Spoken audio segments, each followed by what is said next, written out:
Day 183, 2 Kings 1, 2, 3 and 4. Be careful where you seek answers. King Ahaziah fell through a lattice in his upper room and was seriously injured. Instead of seeking God, he sent messengers to inquire of Baal-zebub, a false god, to find out whether he would recover. God sent Elijah with a message. Is it because there is no God in Israel that you are going off to consult Baal-zebub? This reminds us that when life becomes uncertain, our first response reveals where our trust truly lies. Today people may not consult idols made of stone, but many seek ultimate answers from social media, trends, public opinion, or human wisdom before seeking God. There is nothing wrong with gathering information or getting professional advice.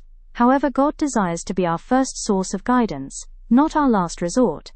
When facing decisions about relationships, finances, parenting, career or health, the whisper is simple: seek God first. Ahaziah was a king, but his title could not shield him from the consequences of his choices.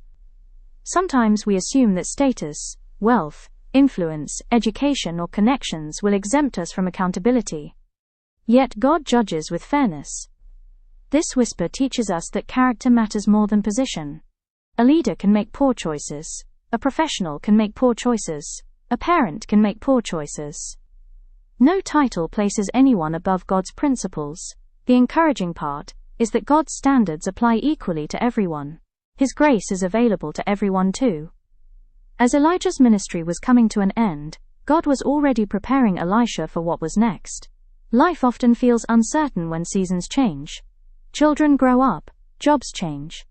Ministries transition, businesses evolve, doors close. Yet God is never surprised by transitions. Before Elijah left, Elisha had already been walking beside him, learning, serving and growing. This whisper reminds us that God often prepares us long before we recognize what He is preparing us for.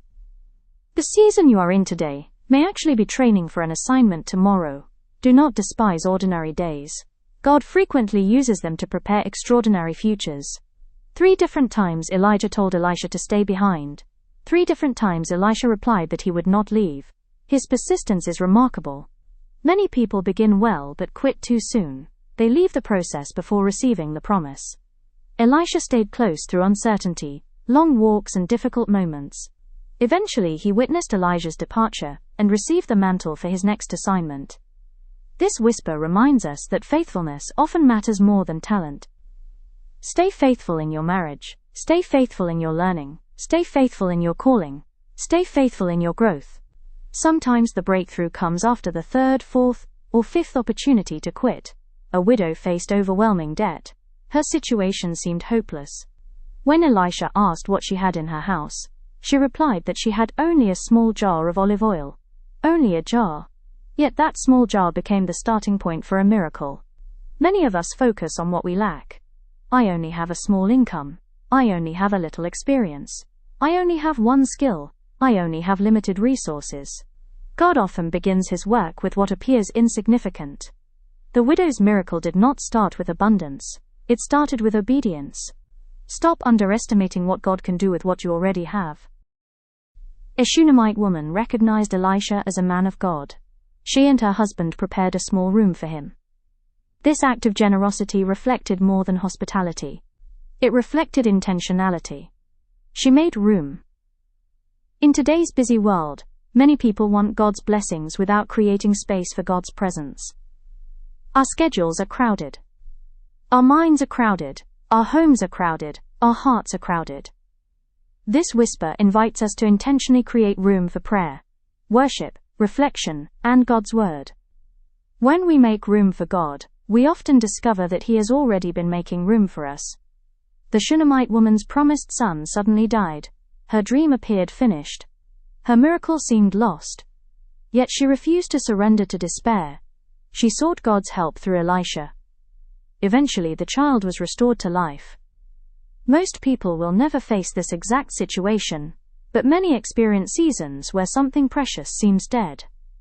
A dream may die, a business may fail, a relationship may break, a hope may disappear. God specializes in bringing life where people see only endings. The final chapter belongs to God, not the problem. Never assume that a difficult situation has the last word. A man brought 20 loaves of barley bread to Elisha. It was not enough to feed 100 people. Human calculations said it could not be done. God's calculations said otherwise. Everyone ate, and food remained. This miracle points to a timeless truth. God's provision is not limited by our resources. We live in a world that constantly focuses on scarcity. Not enough time, not enough money, not enough opportunities, not enough support. Yet God repeatedly demonstrates His ability to multiply what is surrendered to Him. Our responsibility is not to produce the miracle. Our responsibility is to offer what we have. God handles the multiplication. As we close, let's remember these 8 whispers. Seek God first for answers. Position never replaces obedience. God prepared us before new seasons arrive. Faithfulness opens doors to greater assignments. Small resources can become great miracles. Make room for God's presence. God can revive what seems lost. God can multiply what we place in His hands. Dear listeners, the same God who guided kings, widows, prophets, and families still works in the lives of ordinary people today. Whatever challenge you are facing, listen carefully. God may already be whispering wisdom, hope, direction, and provision into your situation. Stay blessed.